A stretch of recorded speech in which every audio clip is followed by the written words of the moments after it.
What's going on? Vital Potato here, the commentator, and this is episode 2 of the Armory, which is a series where I go over different classes in different games. And right now we're covering Black Ops 2.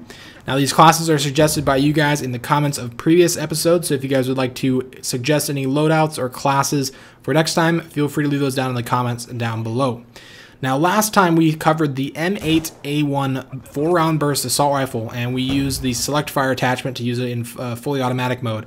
It's quite an awesome setup. If you guys haven't seen that video, I'll put a link in the description to that video if you guys want to check it out. So this week we're doing a kind of similar setup. We still have a burst weapon, but this time it's a submachine gun.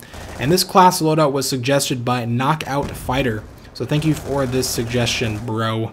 Anyway, this is the Chicom CQB. I might be pronouncing that wrong, but essentially it looks like an A91, except it's a 3-round burst by default. And it's the only burst submachine gun in this game, and burst submachine guns in any game are kind of rare, so it's kind of an interesting way to balance a weapon. Now it has very, very similar stats, everything from the fire rate to the damage to the range as the Scorpion Evo. It does have a slightly larger magazine coming at 36 rounds. But overall, I would suggest most users to use the Scorpion Evo if you're looking for a super high fire rate submachine gun, which most people are, and the Scorpion's a very popular weapon. But if you do want something to kind of stand out on the battlefield, then this gun might be a good option because very, very few people use this. I mean, this is one of the most rare guns I see people using. Partially because it's very high on the unlock progression. It's one of the last, or it is the last, no, it's the second to last submachine gun. The Scorpion Evo is the last submachine gun you unlock. So most people, by the time they unlock this, they've already being set up to prestige, or they already have prestige. But it's quite an interesting gun. Now, I would recommend using the select fire attachment because I personally don't like burst weapons. I find that having to pull the trigger over and over to fire more bullets screws up my accuracy. It makes it a lot easier for me to aim and hit my target if I'm able to go fully automatic.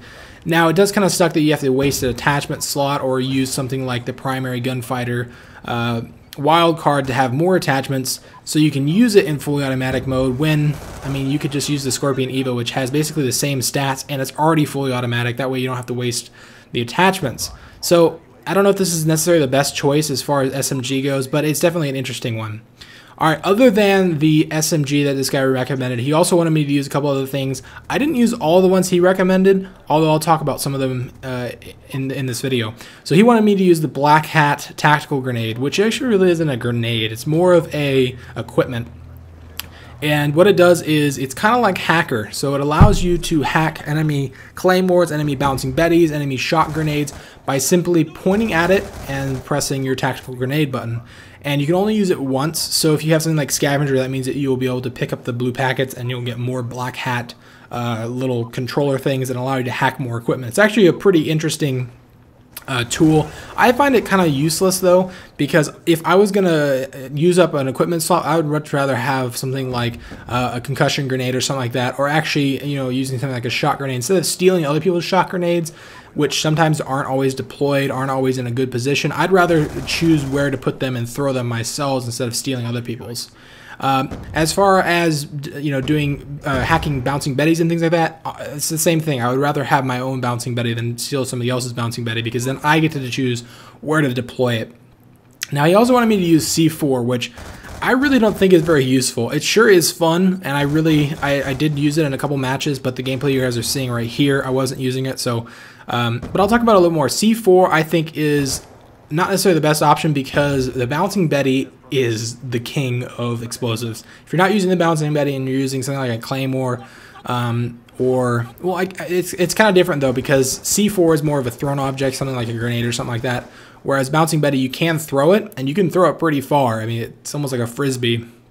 So personally, I think the bouncing betty is a little bit better of an option. And then as far as perks, he wanted me to run Lightweight, Ghost, Hardened, which is toughness in this game. He just had a little spelling error. And Engineer, which Engineer and Black Hat are kind of the two combinations you want to go if you're going to use the Black Hat, because that'll actually let you see where the enemy equipment is.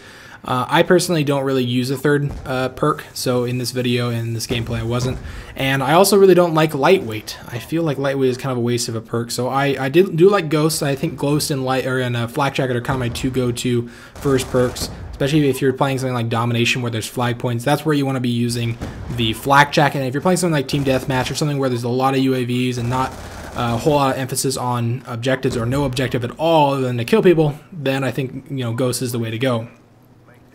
And then for the second perks, I really like Scavenger, so I threw Scavenger on here, partly just because I love to use my gun and not have to pick up everybody else's guns. So I like being able to pick up those blue packets, and it also makes me rush a little bit more. I mean, every time I kill somebody, they drop a blue packet, and I have this incentive that if I run to where I killed them and pick it up, I get more ammo, I get another bouncing Betty, I get any tactical grenades. If I'm using tactical grenades, I get any lethal grenades. It resupplies basically one of everything. So if you have your primary weapon out, it's going to give you one primary weapon magazine. If you have tactical grenades, it's going to give you one tactical grenade. If you have lethal grenades, it's going to give you one lethal grenade. So it's a really good perk. Now they have removed the pro perks in this game. So one of the pro perks, or one of the pro parts of Scavenger was when you got Scavenger Pro, you could actually spawn in with a ton of ammo. I think it was spawning in with max ammo. Now it's different in this game where you don't actually do that, but you can get quite a bit of ammo by picking people's blue packets up. So I ended up changing the class that he suggested quite a bit, and I might do that from time to time in the future. But I think one of the reasons I did it for this class is I really couldn't do very well with the class he recommended. Everything from the lightweight attachment to the black hat and the C4, I just don't use those pieces of equipment and those perks very easily. And maybe it's just because they're not actually good, or maybe just because I haven't used them enough to get used to them. So I did end up changing up some of the perks and some of the equipment so I could get some good gameplay so you guys can enjoy that. But anyway, if you guys want to test out this class, really the only thing that I think is important about it is the primary weapon, because this thing is quite interesting with the fully automatic attachment. I think most of the burst weapons are pretty interesting. Also the single fire weapons. I'm going to try out, probably do one of the future episodes with the FAL or the other single shot rifle, because those things are pretty interesting in full auto as well, and they're actually pretty useful.